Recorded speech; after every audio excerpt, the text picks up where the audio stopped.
Hello, everybody. Welcome back. What I got for you today is the Knight of Swords for the obstacle and Judgment as the opportunity. And I'm getting a Nietzschean vibe off of this one. It's kind of funny.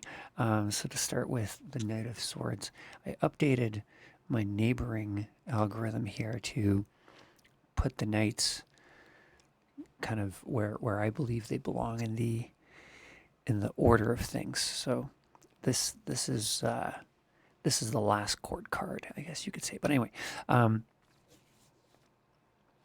I find it interesting that he's running, that he's riding this horse. He's galloping, charging to the left. We, I think, generally think of uh, the arrow of time as as we kind of think of it, as traveling from left to right. When we look at you know historical events in order. The older ones are on the left side, the newer ones are on the right side. So he's kind of going back. One of the things that I find amusing about this in a Nietzschean sense is is that Nietzsche was. I kind of feel like Nietzsche was one of the first people in a long time to go back and attack a lot of the roots of philosophy, a lot of the foundational ideas that essentially hadn't been touched. People would spend a lot of time arguing over the children and grandchildren, to put it poetically, of those ideas. But I kind of feel like Nietzsche went back to the source, and that's one way that I think I'd like to interpret this card. And this is both a positive and negative, and here we're going to focus on the negative. So if you think about the Knight of Swords as representing thoughts and ideas and you know reasonable contemplation um, of things, and it's a court card that's coming at the right near the end of the series. So this is the last one. Essentially, this is going through a final. This is the last final transformation before the entire suit, before the entire aim of an individual changes. And the thing that you know extensive cold calculating thoughts and deliberations in the way of the tarot, they end up transforming into pursuits of feeling and passion and even culture or spirituality, things that I think in a lot of ways precede reason. But that's a whole other interesting conversation. But yeah, but so this I think this card could represent one of the most, you could think of this as one of the most advanced stages of intellectual pursuits. And one of the things that I like about this traveling towards the left is that if you engage in philosophical, um, I was gonna say thought, but if you if you think quite deeply for extended periods of time, and then you end up thinking about thinking and so on, and you get quite good at it, at some point often you can arrive at a point where you you realize you need to go all the way back to first principles, because if something doesn't add up, if something doesn't make sense, or if you're having a hard time finding the next step in your evolution of reason, sometimes it's necessary to stop and go, okay, hold on. How did we even get here? Where did this start? All of these really advanced, mental elucidations that we're currently entertaining. What what are the origins? So you got to go all the way back, and I think that I think that this card does a really good job symbolizing. I mean, probably this is it's part of my bias because this is how I see reason and emotions interacting together. But I think this card does a really good job describing how, at the peak of an intellectual pursuit, often lies the discovery of the roots of that whole school of reasoning lying in, being founded on a feeling or some sort of intangible, unreasonable moral, or maybe a better way to put it would be like like a virtuous groundwork, and virtues. I don't think of virtues as being reasonable. So some people argue that if you deduce things reasonably far enough, you will arrive at some new virtue. You'll be able to create that value.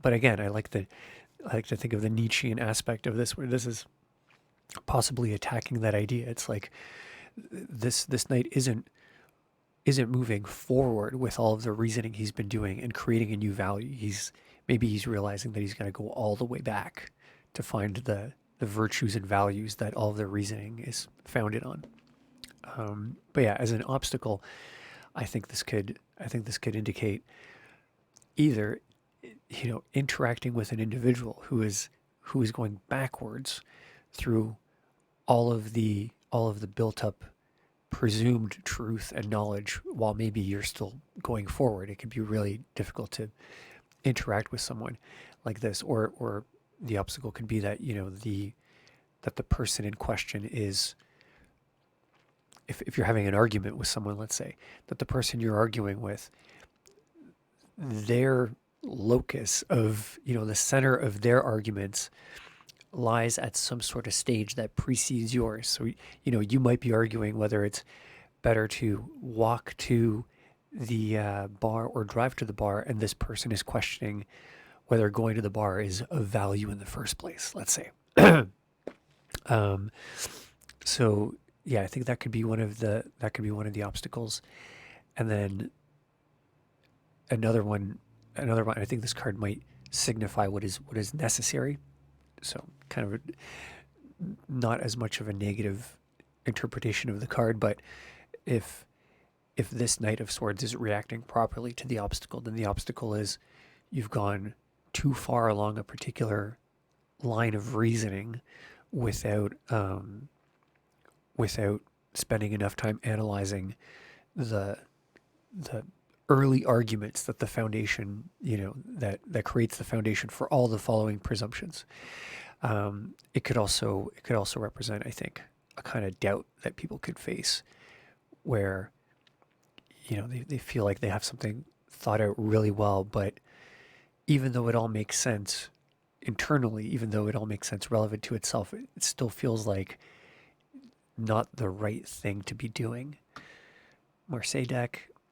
I think the interesting difference is the color of the horse. I feel like the horse is the vehicle in some way, and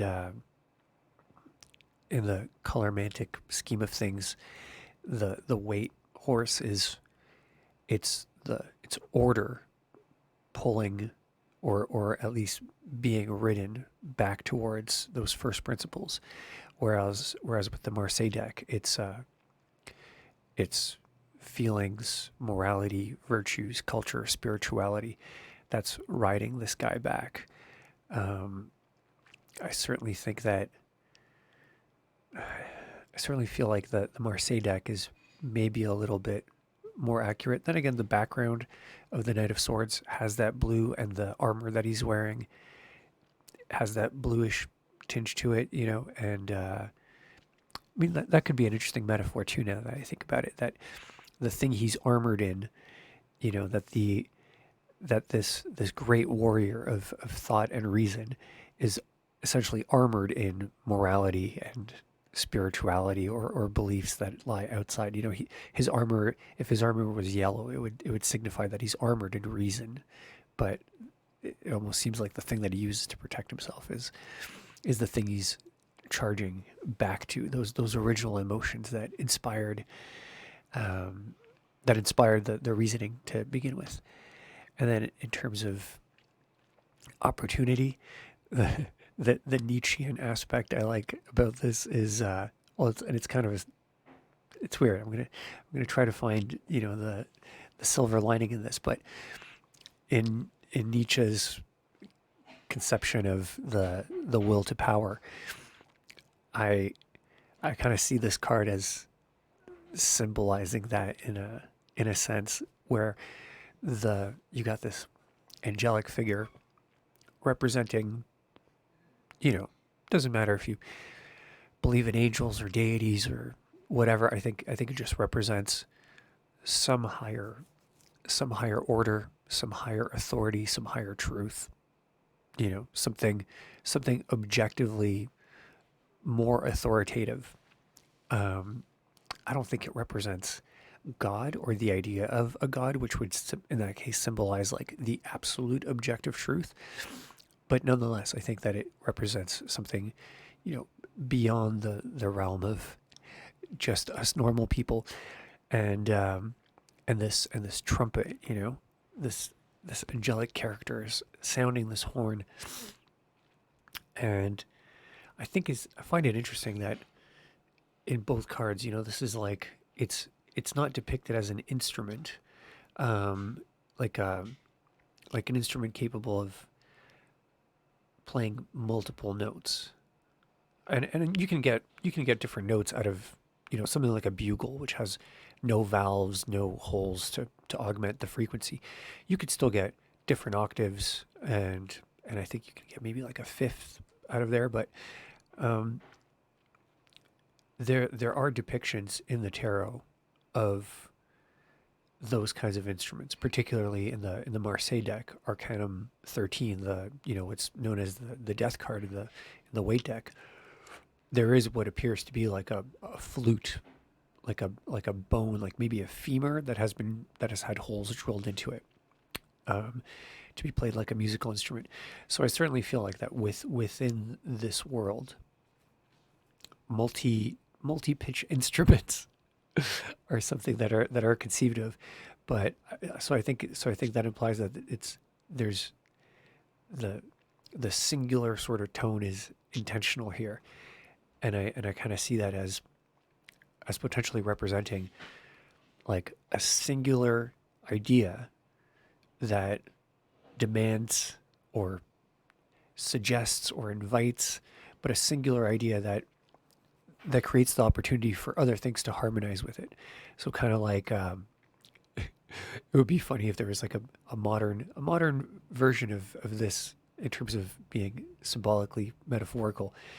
Might be the glee club, I don't know, teacher or whatever, with one of those, I forget what they're called, those little, it's like a little round disc that they would blow into that has a bunch of different pitches. So like say everyone's singing C, they would go, okay, attention everyone, and then they go dun, dun, dun, and then they blow on it so everyone has an idea of what that central pitch that they're all now aligning to is.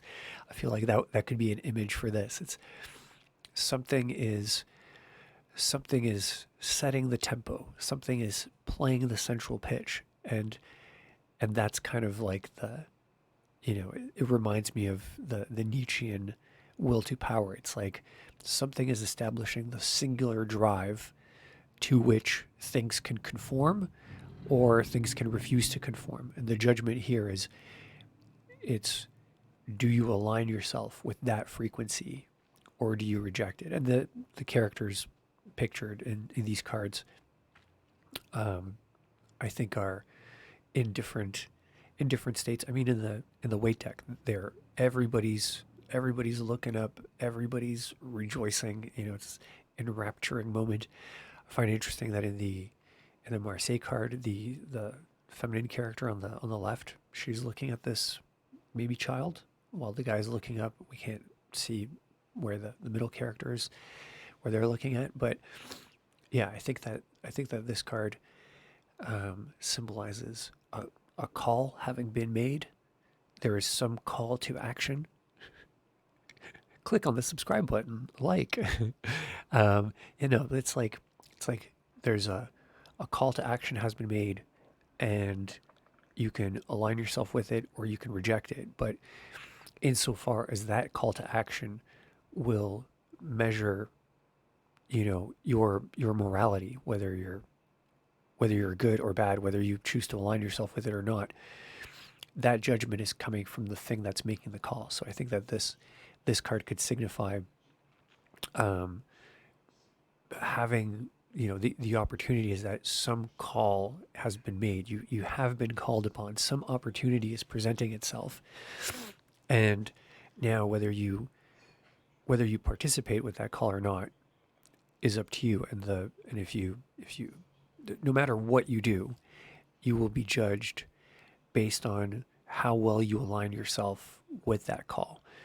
Um, I think another concept that I'm a big fan of is Alan Moore's super sanity.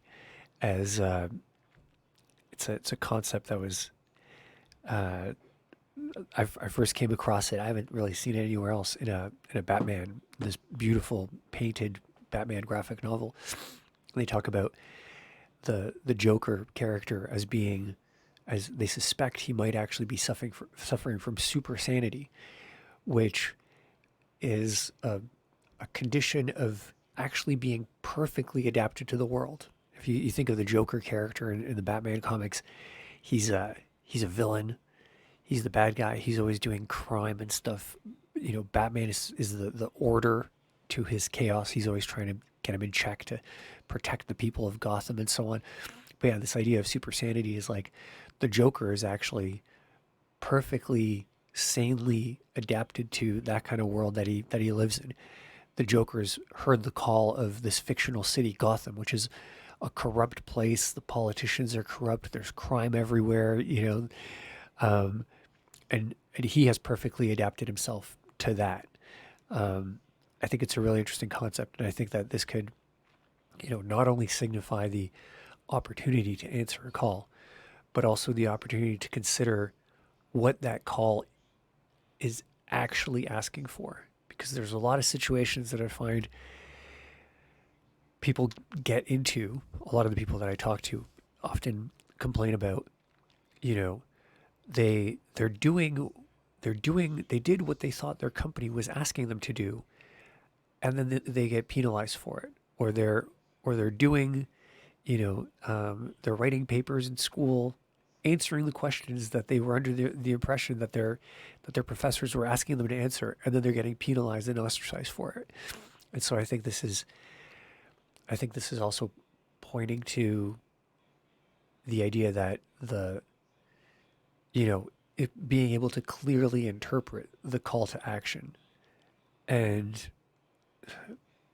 become aware of how it will, how you know, the entity making the call, how it will judge you accurately answering that call, um, is I think that's a huge opportunity. Another great example is in the world of entrepreneurship, just being able to look outside and ask yourself the metaphorical question of, what is the world calling out to me, to everyone, to do? So you go outside and, anyone can do this. This is one of, I think, the greatest ways to become an entrepreneur, to become involved in the community, or to just become a valuable person in the world, a valuable person to the world, I guess, is go for a walk outside and ask yourself what needs to get done. I think I got this mostly from Buckminster Fuller, inventor of the geodesic dome, amongst like hundreds of other amazing inventions and revolutions in human technology. That guy's amazing. But yeah, I think it was his thing where he just said, go outside, look around, like actually look around, like with a fresh set of eyes, and ask yourself what needs to get done. And if the things you identify, um, are like, oh, there's too much air pollution or something, like a large macro problem. Okay, probably you can't do anything about that. So keep lowering your scope until you get to a point where you can actually affect change. One of the greatest examples of this that I can give, uh, still blows my mind to this day. There was this guy. I haven't seen him around in a long time, but there was this guy in my city. Excuse me. He was kind of like he looked like a street kid. He looked like a little hobo kid, probably in his early 20s. I I first saw this guy. He's walking around. He's got this backpack. He has a sign attached to the back of his backpack, and it says, something along the lines of, "I would appreciate any change, any money you could spare goes towards my supplies." And he was every time I saw him, he would be walking around with one of those litter scoop things. It's kind of like a shovel with a garbage bag attached to it. Maybe not a shovel, but anyway. And then a broom, and he would just be sweeping the sidewalks, filling up these garbage bags. He had a bunch of garbage bags in his backpack. He had nice little work gloves, and he was just going around doing that. He never approached anyone, asked anyone for money. He just cleaned up the city, and people would approach him and say, "Hey, thanks a lot. Here's $2. Here's $5." I remember the first time I saw him, I was just overwhelmed with this. I was just so inspired to support this guy and give him money. I started seeing him around the city pretty regularly. I would always make a point of going over and giving him some whatever loose change I had. I remember there was one time where I was at a restaurant having dinner and I saw him through the window and I excused myself. I was like, "Oh, I'll be right back." Like went out right across the street. Um, but he not only made great money at this, the thing he was making money for was this proactive good thing. Most people just saw it as a good thing. They rewarded it. So he wasn't in some downward spiral of people paying him for his misery or failures. A lot of people, a lot of beggars and panhandlers, they're essentially exchanging their down on their luck state for money. And I always wonder whether giving them money could reinforce like their investment in being weak and pathetic and destitute or whatever. This guy, the more you invest in him, the more you're reinforcing this idea that what he's doing is good. I mean, and it happens. Anyone you give money to, you're essentially reinforcing, keep doing this. This is a good thing. So while it can be dangerous with people that act in a self-destructive fashion, this guy was like, "This is just a great thing. Keep doing it." At a certain point, I saw him, and we used to chat for a couple of minutes. Sometimes I would walk with him. His name was Mark, I believe. If you're out there, thanks for doing that. That was really cool. But I remember at one point he was telling me that a bunch of news programs featured him. Then this large beer brewery that I have in my city sponsored him, and they were paying for all of his supplies, and they were giving him extra money and I think free beer or whatever. I'm not sure if he drank or not. Kind of strikes me as the kind of person who wouldn't drink, but I don't know. But anyway, I think it's just such a great example. Like this is an individual who may be engaged in that kind of questioning of the world around him. Like what is the world calling me to do that I can tackle? And then maybe he just thought, "Oh, you know what? Actually, these sidewalks are kind of littered. I can clean that up." And then he just aligned himself with that cause. No individual told him to do it. No one promised him, "If you're going to do this, well, I'll reward you. I'll pay you $15 an hour or anything." He just started doing this thing, and people started paying him money because he was harmonizing so well with that call to action, right? Yeah, I really find that to be like a very inspiring story. So this card could also be the opportunity for for the recognition. You might be in a position to recognize some new call, and it could be a demand or desire in the world that hasn't existed up until now, and you might be one of the first people to notice this new demand for a product or service or something. Or it could be something that the world and people have been asking for a long time, and it's just for some reason no one has noticed. You could be the first person to notice it and align yourself with it. Symbolically, I also like I could probably go on for hours with each of these cards, but the emergence in both the emergence of individuals from these either dark or shaded crypts, these boxes, these being closed into a particular way of seeing things. I really like thinking of psychology as existing along a spectrum of openness and compartmentalization. I think this card symbolizes the transition from that compartmentalization to being open to this new thing. Now, I do think it also, not to go too deep into the potential obstacles of this, but that kind of Nietzschean will to power and understanding of a call of the world and an irresistible urge to participate in some sort of action, whether, let's say here, it's kind of more spiritual maybe, but it could be physical. That also does represent a type of enslavement. And this card, it's card number 20, which in the tarot numerological order that I kind of interpret it with, it's it kind of folds down into a 10, which is this rigid state of perfection and order. There's not really any choice and opportunity to to act individually once someone attains this. But at the same time, I think I could be the most meaningful and enjoyable and amazing thing to go through. Finding some important work that inspires you to the point where you can't even resist doing it, essentially enslaves you, but enslaves you to a type of work that you find completely fulfilling, completely meaningful. It essentially just drives your life. So maybe the opportunity here isn't, to find the penultimate thing, but certainly some inspiring new call to action or thought. Hope you enjoyed the reading.